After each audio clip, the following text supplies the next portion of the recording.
नमस्कार प्यारे मित्रों, आप सबका एक बार फिर स्वागत है आपके अपने YouTube चैनल स्टडी ट्री पर। एसआई साधारण ब्याज के क्रम में आज हम लोग थोड़ा सा और आगे बढ़ते हुए कुछ इंपॉर्टेंट क्वेश्चन पे डिस्कशन करेंगे।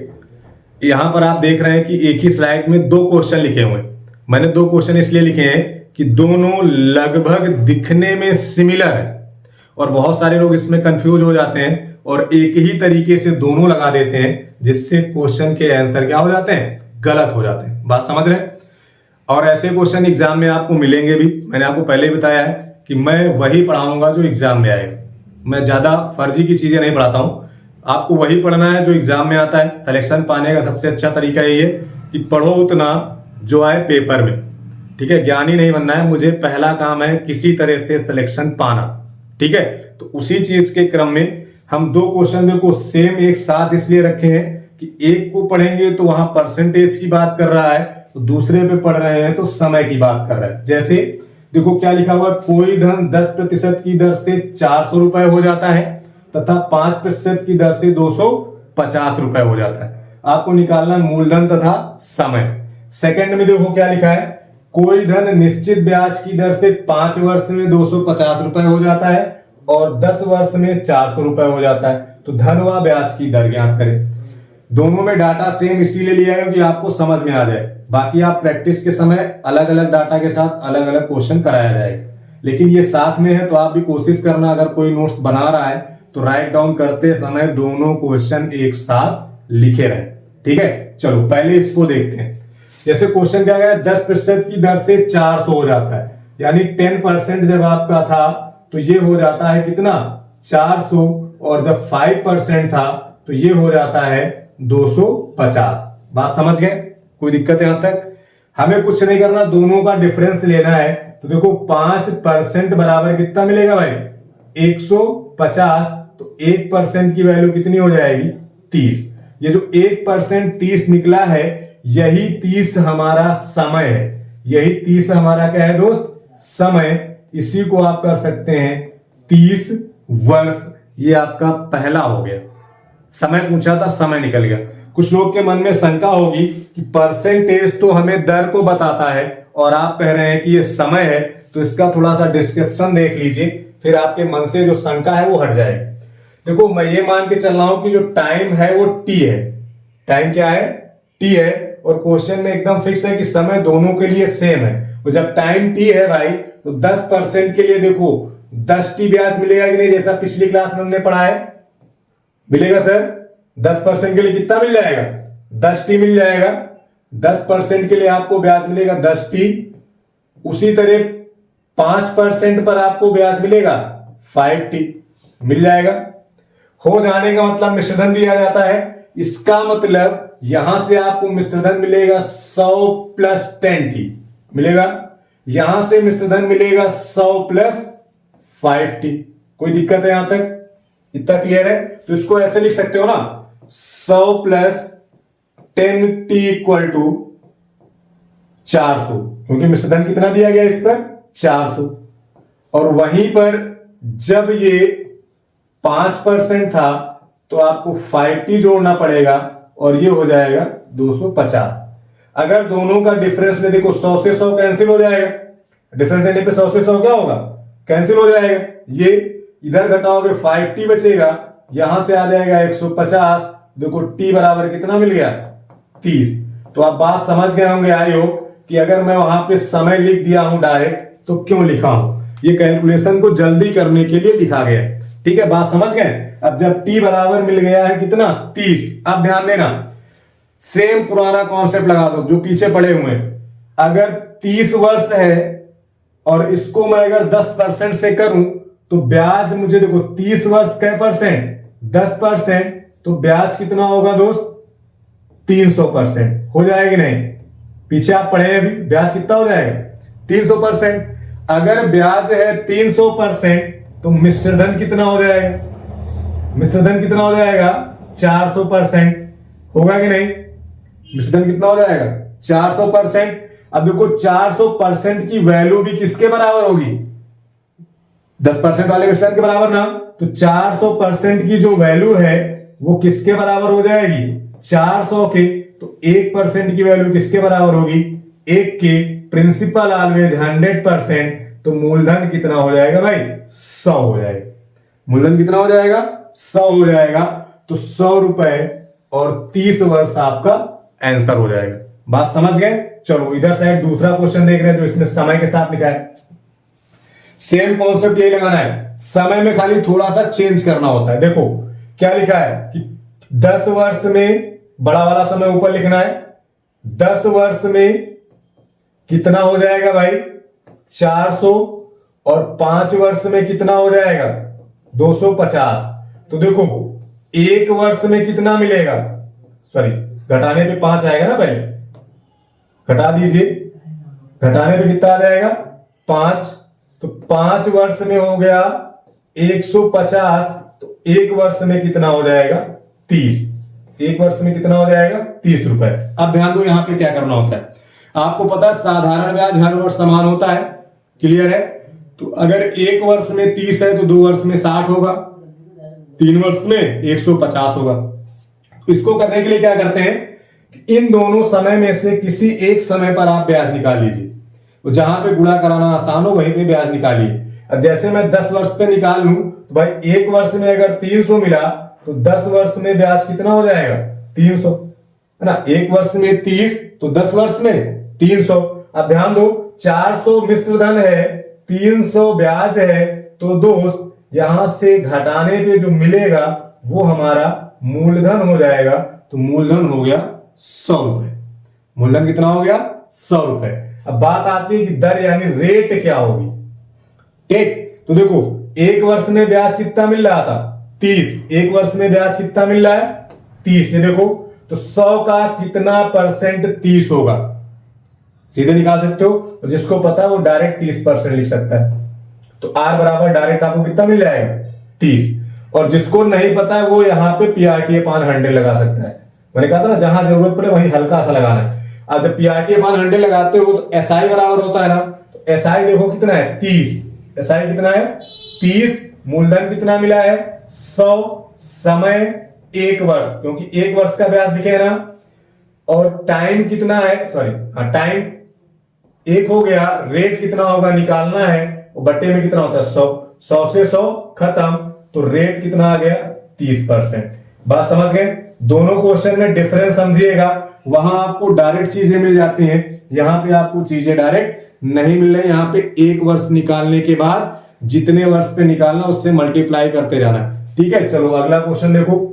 ये देखिए क्या लिखा हुआ है, कोई धन 5% की दर से 350 हो जाता है। ध्यान रखना क्या दिया गया? प्रतिशत दिया गया है। कितना हो जा रहा है? 350। तो 3% की दर से कितना हो जा रहा है? 250। डायरेक्ट लगाया जाए तो देखो डिफरेंस लोगे तो 2% में कितना आ जाएगा? 100। तो 1% कितना मिलेगा? 50।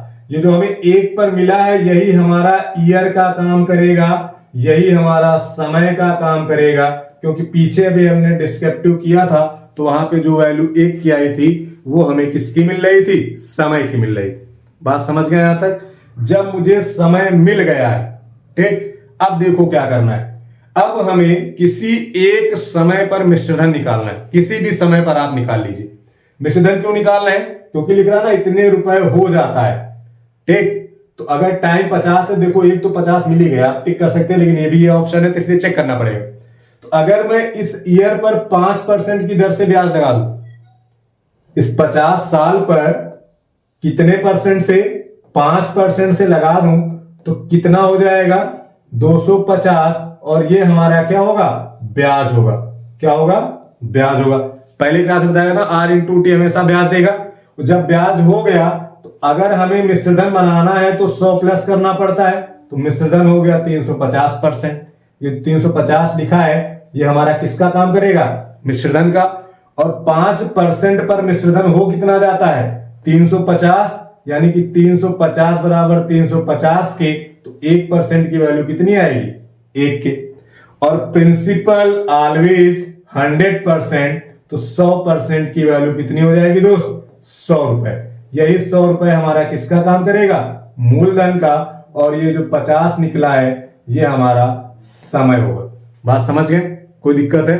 चलो इधर साइड देखते हैं, सेम वही चीज है ना, 5, लेकिन वहां परसेंटेज की जगह क्या मिल गया, 100।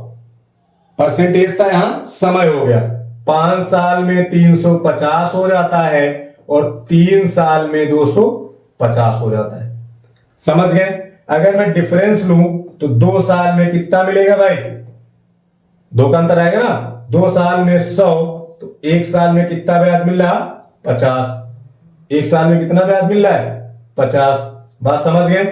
अब 1 साल में 50 मिल गया है। अब हमें करना क्या है कि इन दोनों में से, ये जो हमें दिए गए ना 5 और 3, इन्हीं दोनों में से किसी एक पर जाना है, या तो 5 पर जाओ या तो 3 पर जाओ। मैं पहुंच रहा हूं 5 पर। जब आप इसको 5 साल के लिए निकालोगे तो हमें ब्याज के रूप में मिलेगा 250। ठीक है, ये जो भी लिखा है ये आपका ब्याज लिखा है। अब पता है ये जो आपका 350 है ये मिश्रधन है, और इसमें से अगर मैं 250 ब्याज माइनस कर दूं, इसमें से जो 250 है ये ब्याज में माइनस कर दूं, तो बचेगा कितना, 100। ये 100 हमारा किसका काम करेगा भाई, मूलधन का।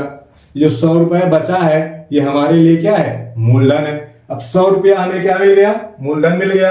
अब मुझे निकालना है रेट, ब्याज। तो देखो ब्याज हम 1 साल का लेके चलेंगे। किसका लेके चलेंगे, 1 साल का। तो 1 साल का ब्याज यानी SI बराबर P की वैल्यू है 100, R का मान मुझे पता नहीं है, T हमने 1 साल का लिया है, और बटे में कितना हो जाएगा, 100। तो 100 से 100 कैंसिल, यानी R की वैल्यू आपको कितना मिल जाएगी, 50%। कितना मिल गया भाई, 50%। तो हमारा पास प्रिंसिपल P हो गया 100 और रेट हो गया 50। तो जिसमें 100 और 50 होगा वो आपका सही होगा, इसमें नहीं है तो ऑप्शन कौन सा हो जाएगा, डी हो जाएगा। बात क्लियर है? चलो आगे देखो, लिखा हुआ है किसी धन पर 3 वर्ष में 12.5% की दर से लगा साधारण ब्याज मूलधन से 3500 रुपए कम है, तो मूलधन व ब्याज ज्ञात करें। देखो दोस्त, जब भी ब्याज भिन्न में रहे, किस में रहे, भिन्न में रहे, तो हम उसे भिन्न बनाकर ही हल करेंगे। ठीक है, अब जैसे 12.5 लिखा है, ये दशमलव में, तो इसको पूरा दशमलव में ही बदल लो। अब 12.5 का मतलब होगा 25/2%। इसको और चेंज करोगे तो परसेंटेज हटेगा तो बटे में कितना आ जाएगा, 100, और इसकी वैल्यू होती है 1/8। जिसको पता था वो डायरेक्ट भी लगा सकता था, पहली बार है इसलिए मैं इसको पूरा डिस्क्राइब करके बता रहा हूं कि 1/8 आता कहां से है। ठीक, जैसे 1/8 मिल गया तो जो बटे वाला होता है वो हमारा मूलधन होता है, प्रिंसिपल होता है। पी मतलब मूलधन, प्रिंसिपल, और ऊपर वाला जो 1 है वो हमारा ब्याज होता है। इसको सेम उसी तरह समझो जैसे लाभ हानि में प्रॉफिट हो रहा हो। ठीक है, जैसे 20% का प्रॉफिट हुआ तो 20% की वैल्यू 1/5 होती है ना। अब 1/5 का मतलब क्या हो, 5 रुपया क्रय मूल्य, 1 रुपया लाभ। उसी तरह 8 रुपया मूलधन, 1 रुपया ब्याज। अब देखो ये साधारण ब्याज है, चक्रवृद्धि ब्याज होता है तो हम लोग पावर में चलते हैं, साधारण में पर ईयर सेम होता है। तो सीधे दिमाग देखो कितने साल पे है, 3 साल पे, तो यही ब्याज जो 1 साल में 1 था वो 3 साल में कितना हो जाएगा, 3 हो जाएगा। बात समझ गए? 1 साल में जो ब्याज हमारा 1 था वही ब्याज 3 साल में कितना हो जाएगा, 3 रुपए हो जाएगा। अब देखो मूलधन जो है वो क्या है, कम है या ज्यादा है, यही लिखा रहे तो हमेशा डिफरेंस। कम या ज्यादा का मतलब क्या होता है, अंतर। तो देखो यहां तो लिखा साधारण ब्याज मूलधन से, तो साधारण ब्याज 3 है, मूलधन 8 है, तो डिफरेंस कितने का है भाई, 5 का। और ये 5 जो है वो आपको 3500 के बराबर, ये देखो लिखा हुआ, ये 5 किसके बराबर है, 3500 के। तो 1 की वैल्यू किसके बराबर हो जाएगी, 700 के। 1 की वैल्यू किसके बराबर होगी, 700 के। और जब 1 बराबर 7 के तो 8 बराबर किसके हो जाएगा, 8 सते 56 के।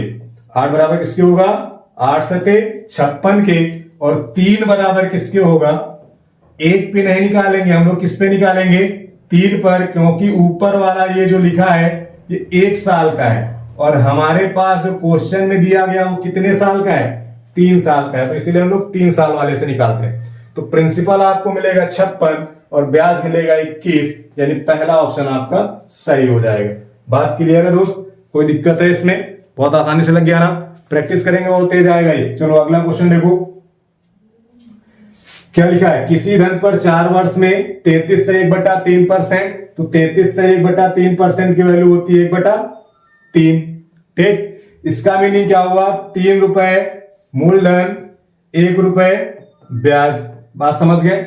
इसे जाना कितने साल है, 4 साल, तो ब्याज को 4 साल पे लेके चले जाओ। मूलधन में एसआई में कोई परिवर्तन नहीं होता जब तक अलग से कोई धन उसमें ना मिलाया जाए। जैसे ये हो गया, अब देखो देखा जाए 3 और 4 कितना ज्यादा है भाई, 1 रुपया। देखो यहां पे लिखा ना, साधारण ब्याज मूलधन से 10 रुपए अधिक है, तो यहां पे कितना अधिक है, 1 रुपए। तो 1 बराबर किसके हो जाएगा, 10 के। अगर 1 बराबर 10 के है तो 3 बराबर किसके होगा, 3 गुणे 10 यानी कितना, 30। और 4 बराबर किसके होगा, 40। इसका मतलब मूलधन होगा 30 और ब्याज होगा 40। तो जिसमें मूलधन 30 और ब्याज 40 होगा वही सही होगा, यानी ये वाला सही होगा। ऊपर वाला मत लगा देना क्योंकि ब्याज ज्यादा है, उसमें लिखा हुआ है। ठीक है, चलो अगला देखो। कोई धन 4 वर्ष में 30% की दर से लगा साधारण ब्याज मूलधन से 80 रुपए अधिक है। अब ध्यान देना, यहां पर जो दर दी गई है 30%, ये आपकी भिन्न में नहीं है। ये किसमें नहीं है, भिन्न में तो है नहीं, तो हमें भिन्न बनाने की जरूरत भी नहीं है। सीधे अगर पीछे आप पढ़े हो तो 4 3 12, 120% हमारा क्या हो जाता था, ब्याज होता था कि नहीं। अगर इसी में 100 जोड़ देते तो मिश्रधन होता, लेकिन मिश्रधन पूछा नहीं, सीधे ब्याज लिखो। ब्याज कितना हो गया, 120%। प्रिंसिपल नहीं है तो मूलधन हमेशा होता कितना है भाई, 100% होता है कि नहीं मूलधन। ठीक है, तो कितना ज्यादा है, 20%। कितना ज्यादा है, 20%। और यहां ज्यादा दिया कितना गया है, 80। तो 20% की वैल्यू अगर 80 है तो 1% की वैल्यू दोस्त कितनी हो जाएगी, 4। 1% की वैल्यू कितनी मिल जाएगी, 4। अब जब 1 बराबर 4 के तो 100 बराबर 400 के, 100 बराबर 400 के, और 120 बराबर 12 चौक 48, 480 के। ये हमारा क्या है, ब्याज है, और ये हमारा क्या है, मूलधन है। तो 400 हमारा मूलधन होगा और 480 ब्याज होगा, यानी पहला ऑप्शन आपका क्या होगा, सही होगा। चलो आगे देखो क्या लिखा है। किसी धन पर 3 वर्ष में, किसी धन पर 3 वर्ष में 20% की दर से लगा साधारण ब्याज मूलधन से 100 रुपए कम है। यहां पर भी जो ब्याज है वो फ्रैक्शन नहीं है, तो डायरेक्ट इसको लगा लिया जाए। डायरेक्ट कैसे लगाना है, सीधे 20 तिहाई 60% आपका क्या हो जाएगा, ब्याज हो जाएगा।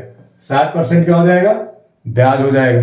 60% ब्याज और 100% क्या रहता है हमारा, मूलधन रहता है। तो कितना कम है दोस्त, 40।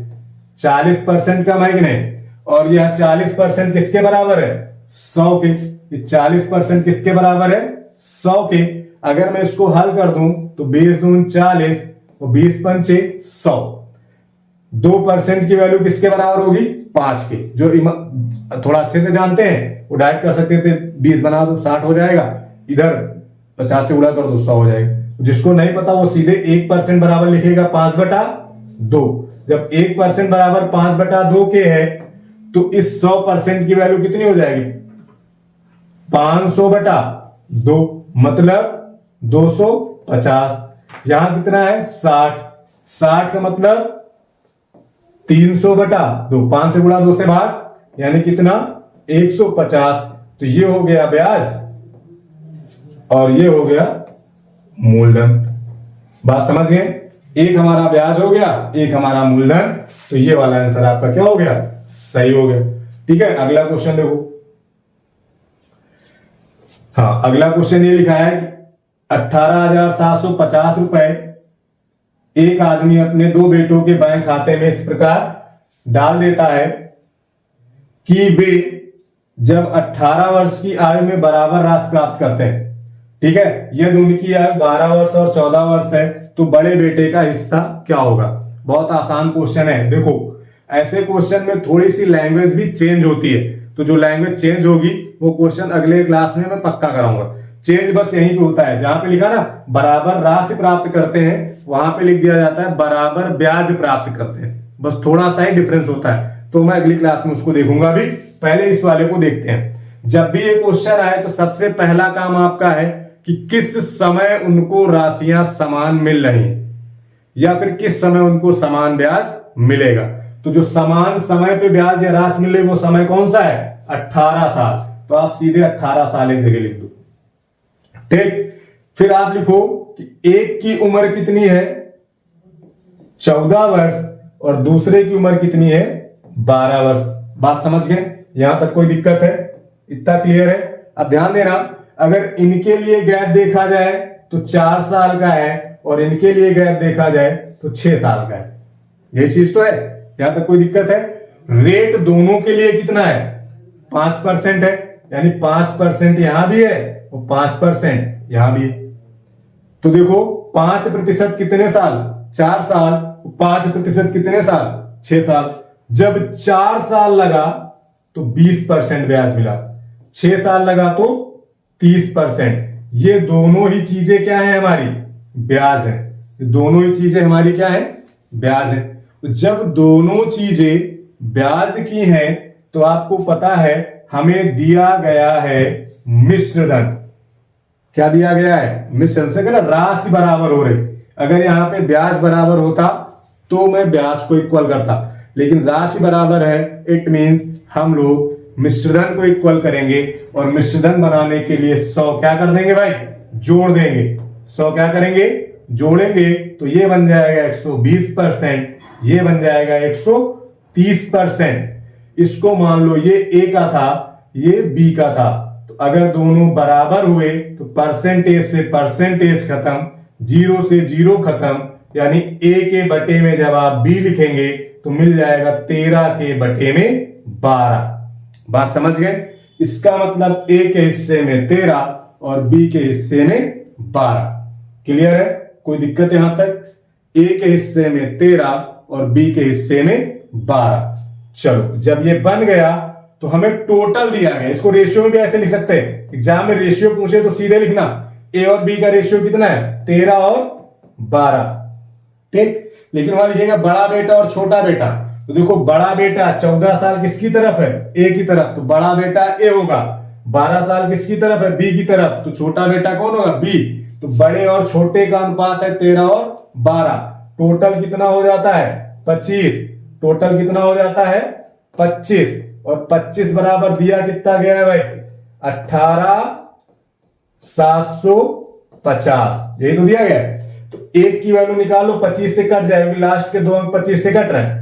25 सते 175 बचा 12, 25 पंचे 125 हो गया 0। एक बराबर मिला है 750। आपसे पूछा बड़े बेटे का हिस्सा, तो बड़ा बेटा 14 साल का था, इनकी तरफ बैठा कौन है? ए। तो हमें ए का हिस्सा बताना है। तो ए के हिस्से में है कितना? 13। तो 13 की वैल्यू आपको बतानी है। यहां 13 की वैल्यू कितनी हो जाएगी? 13 सत्ते 91, 13 पचे 65, यानी कि 9750। ठीक है, 9750 है कहीं पे? हाँ, ये ऑप्शन आपका क्या हो जाएगा? सही हो जाएगा। बात क्लियर है? इसमें कोई दिक्कत है भाई? ऐसे क्वेश्चन आप लोग ढूंढा करते हैं, फिर किताबों में मिलते नहीं है। ठीक है, कई किताबों में है ही नहीं, और फिर किसी मिलते हैं तो फिर समझ में नहीं आता है। सबका अपना अलग अलग तरीका होता है। चलिए अगला देखिए, इसमें क्या लिखा है? सेम वही चीज है ना। एक आदमी अपने 2 बेटों को बैंक खाते में इस तरह डाल देता है कि वे 21 वर्ष की आयु में बराबर राशि प्राप्त करते हैं। इस बार एज 18 के स्थान पे कितने वर्ष में बराबर हो रही है? 21। तो आप सीधे 21 पहले लिख दो। ठीक, उसके बाद एक है 18 का, दूसरा है 15 का।